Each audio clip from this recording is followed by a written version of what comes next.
I send NVIDIA to work through the options market. I send Palantir to work through the options market. I send Amazon to work through the options market. Um, I'd rather chill.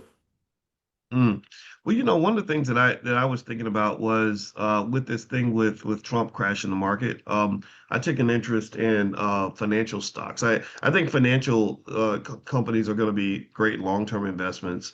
And also, I saw Capital One plummeted today, I think by about 6%, mainly not just because of the whole Trump thing, the Fed independence thing, which kind of hit a lot of stocks, but also Trump did something that on the surface looks good. He announced that he's going to try to cap credit card interest rates at 10%, which again, that's try. That's not the same as him actually getting it done.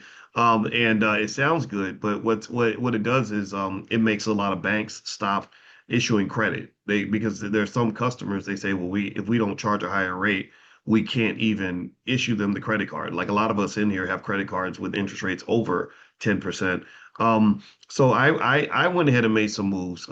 Now, if you see something like that you see as kind of a temporary hit on the stock price, what sorts of moves do you make in the market to kind of take advantage of that, if any?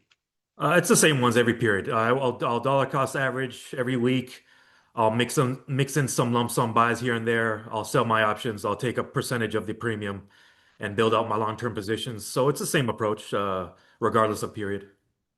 Okay, so same approach. So when you okay, so let me ask you this. So tell me about your approach. Like, tell me some ways that you generate income for yourself. I use a mix of the two basic selling strategies. I use the wheel. I use variations of the wheel, and pretty much I keep it simple. I don't try to master 17 strategies. I've got a handful of strategies that have worked for me. I'm going to stick to what works for me. If the day comes where those strategies don't work for me, then I'll switch things up.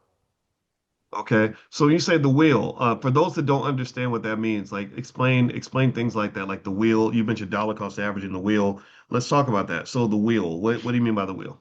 Wheel is basically a two-step strategy, very simple and effective. Assuming you own your cash, assuming you have the cash collateral, you can sell the put for potential entry. If you do get assigned the shares, you can turn around and sell the covered call. Or if you own the shares already, you can sell the call. If your shares get assigned away, you can use that cash to sell the put. That's one of my go-tos, but then I use the covered strangle, which is a variation of the wheel. Instead of selling the call and put consecutively, you can sell the call and put simultaneously. So that's one of the ways I send these executives to work.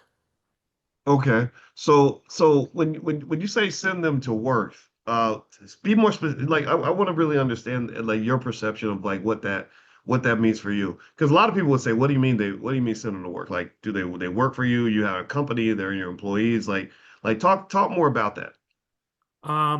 Just say NVIDIA, for example. I'm an owner, a part owner in NVIDIA. When I sell my options on NVIDIA, I send Jensen to work. I send his staff to work. Um, I invest my capital in that company. That company goes produce those super chips and goes to work on my behalf. They bring me back a premium. I'm happy doing that. I'm happy letting them do the labor. I'd rather live. Okay, okay.